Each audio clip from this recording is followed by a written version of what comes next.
Ever since he was a child, James Gatsby believed he was capable of more and didn't belong in the lower class society. He worked hard to work his way up the societal ladder and achieve his American dream. After illegal bootlegging, he made his riches and achieved the materialistic wealth he had always dreamed of, yet something was still missing.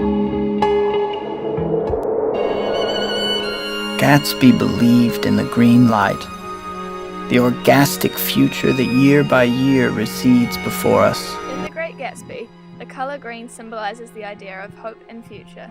Gatsby has this idea that he can repeat his past if everything else is erased. Can't repeat the past. No. Why, of course you can. Of course you can. The main symbol of this is the green light, both a literal and figurative symbol of Gatsby trying to reach his hopes and dreams. The green light is a marker on the end of Daisy Buchanan's dock. Hence, when Gatsby is seen reaching out to the bay, he is quite literally reaching out to Daisy, the girl he has always dreamed of. In this sense, the green light is therefore also metaphorical, as he is reaching out for his hopes and dreams and in search of his past and future. Another use of green is when Gatsby first meets Daisy again through Nick. Daisy describes the house as, "It looks like you've brought a whole greenhouse in here." This picture clearly shows the scene and the use of the colour green. It is representative of him finally starting to fulfill his dreams, and he has been able to bring his futuristic hopes closer to him.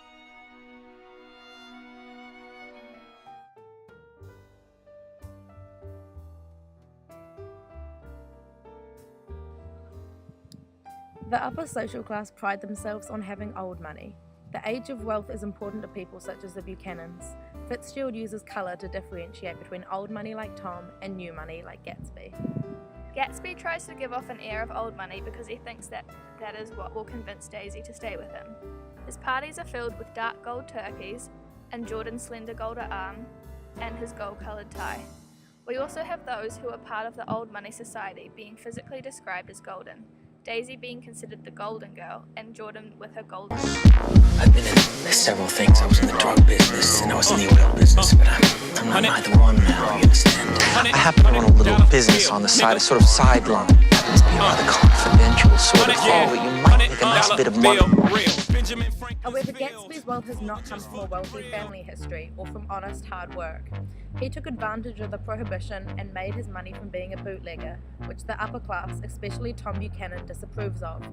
Tom calls him Mr. Nobody from nowhere. Gatsby's life of gold turns out to be a cover for his previous poor life. He has spent years learning to behave like a rich man. The use of yellow portrays his failure to completely hide his old self.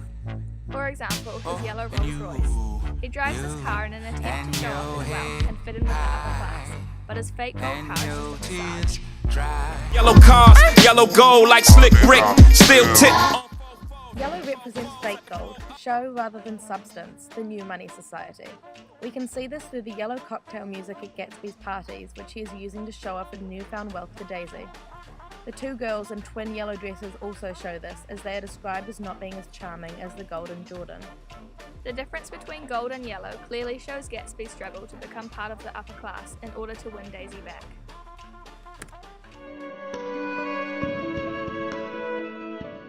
Similarities can be drawn between the upper class of the Great Gatsby on East Egg and the upper class of Auckland. Areas such as Ponsonby and Remuera are considered upper-class societies due to the focus on materialisation in those areas. People who live there own larger houses, better cars, all with the idea that material wealth is what enriches one's life. While St Heliers is considered more of the middle-class society in this sense, 150 clothing businesses in Ponsonby compared to just 6 in St Heliers. Yet St Heliers is in close proximity to a number of parks and beaches, which may not enrich one's life in a material sense, but is related to a more relaxed and happy lifestyle, therefore they have their own sense of wealth. Comparisons could be made between the upper and lower class in Gatsby and the upper and lower class in New Zealand.